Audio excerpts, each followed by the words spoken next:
Delhi Vienna সম্পর্ক জোরদারে Austria সফর করছেন ভারতের প্রধানমন্ত্রী নরেন্দ্র মোদী। এর মধ্য দিয়ে ৪১ বছর পর কোনো ভারতীয় প্রধানমন্ত্রী অস্ট্রিয়ায় পা রাখল। আজ অস্ট্রিয়ার president Alexander van der Bellen ও চ্যান্সেলর কার্ট নেহামারের সঙ্গে বৈঠক করবেন মোদী। অস্ট্রিয়ায় বসবাসরত ভারতীয় ব্যবসায়ীদের সঙ্গেও মিলিত হওয়ার কথা রয়েছে মোদীর।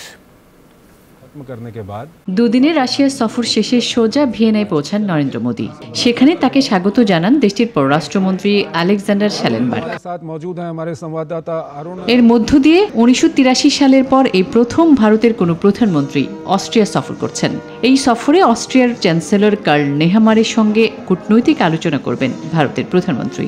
নতুন এক্সপেল এর নতুন ফর্মুলা আরপিএম এর ডুয়েল অ্যাকশন। ঘরের মশা বাঁচবে না, বাইরের মশা আসবে না।